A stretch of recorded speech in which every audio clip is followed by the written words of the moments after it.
चुनाव आयोग से भी अपील करते हैं कि हाईकोर्ट ने ऑलरेडी हालांकि कह रखी है इसमें चुनाव आयोग का कोई रोल नहीं है। जो पुरानी भर्तियां मैं उनकी बात कर रहा हूं आपसे, उनका एक क्लिक लगना, कुछ नहीं लगना। इससे तो वोट तो बढ़ेंगे, 25,000 बड़का भर्ती कर देंगे तो।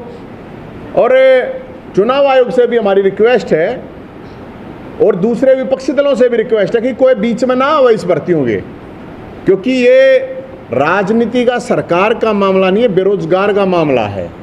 उन बच्चों को, ताकि 25,000 बच्चों का रिजल्ट क्लियर हो जाए, क्योंकि सरकार उससे पहले कुछ गड़बड़ें कर चुकी है कि सीईटी क्वालिफाई के लिए हमने बोला था कि ज़्यादा से ज़्यादा बच्चे जो पेपर होंगे उनमें इन्वॉल्व हों, लेकिन वो सीईटी क्वालिफाई नहीं किया गया। तो इसके लिए हम 31 तारीख को रोहतक में पूरा बड़ा बेरोजगारों की एक अदालत लगेगी।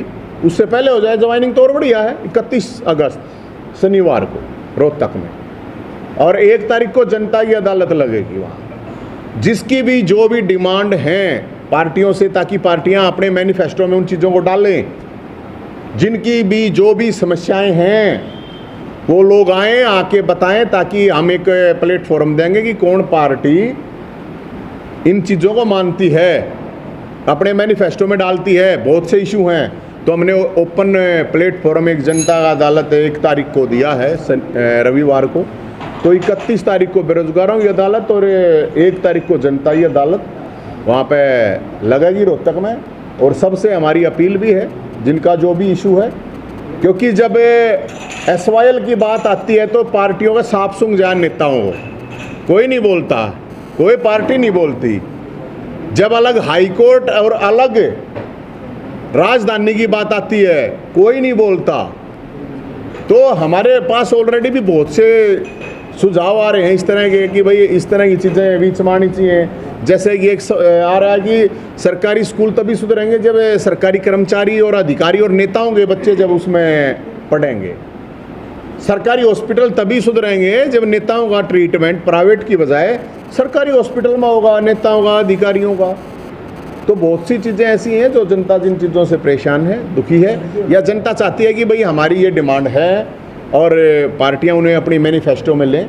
और मैं लोगों से ये भी अपील करूँगा कि अभी चुनाव आ रहा है, अपना पर्चा बना के रखें लोग। आपकी जो भी आपके गाँव की, मोहल्ले की, कस्बे की, आपके समाज की जो भी समस्याएँ हैं, इशू हैं, ताकि कोई नेता आवे तो उससे आना तो करवाओ। और जो सरकार में थे नेता वो अपना पर्चा लेके चलाएं, अगर भाई हमने ये काम करे हैं। और जो विपक्ष में थे भी अपना पर्चा लेके चला कि हमने ये आवाज़ उठाई है। तो हमने तो दोनों से, जो भी पार्टियां चुनाव लड़ रही हैं, सबसे ये, क्योंकि तारीख तो हम भुगत रहे हैं, केस तो हम भुगत रहे हैं, तो हम तो लोगों से ये तो अपील कर ही सकते हैं। और पानीपत के लोगों से भी मेरी अपील है, पूरे हरियाणा के लोगों से अपील है कि चुनाव के अंदर ये नेताओं को नोटों की माला पहनाने की बजाय अपने मुद्दों की माला पहनाओ, ताकि आपकी कुछ समाधान हो जाए। कुछ नहीं तो फिर अभी आपके चरणों में होंगे ये नेता, फिर अगले 5 साल आप इनके चरणों में घूमते रहना। तो मेरी तरफ से तो यही था कि भाई आज अपनी कोर्ट की तारीख वकील साहब कब लगी है, 12/7 की, अगली हमारा 7/12। तो ये है हमारा जो। और कोई आपका कोई सवाल है? कोई टाइम नहीं बताया किस समय है, किस समय लगाना है? ये 12 बजे का टाइम है, शनिवार को 31 तारीख को और रविवार को 1 तारीख को 12 बजे रोहतक, 12 बजे रोहतक स्टेडियम के सामने है, बिल्कुल सेक्टर 6 में। तो वहाँ पे और कौन सा सवाल था?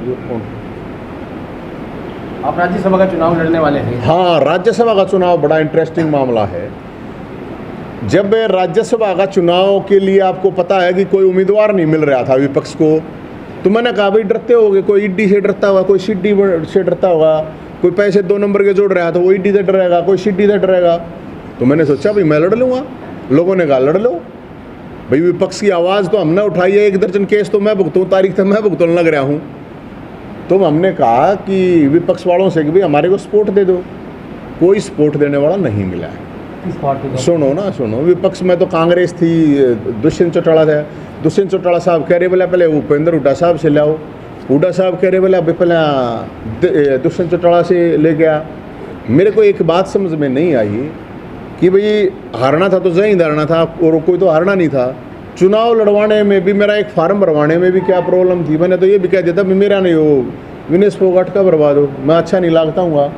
अब एक तरफा जीतने का मतलब, और फिर आती है कि भाई ये परिवारवाद, सारी पार्टी रुक के मारे है ना परिवारवाद है।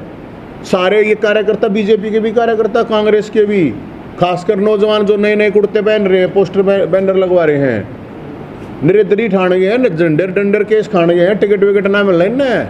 कदे कोई नहीं सोचता हो जिस दौरे 50-100 करोड़ रुपये है चुनाव लड़ लियो और टिकट ले लियो, कदे नहीं सोचते हो फ्री में मिल लेंगे, कुछ ना है। जितने भी किससे भी पार्टियां कार्यकर्ता सारे रोए हैं मेरे दौरे, तो सारे आवे हैं, किस्से का कुछ नहीं है। कुछ परिवार है वो परिवार की मौज बाहर है और तो कुछ है नहीं।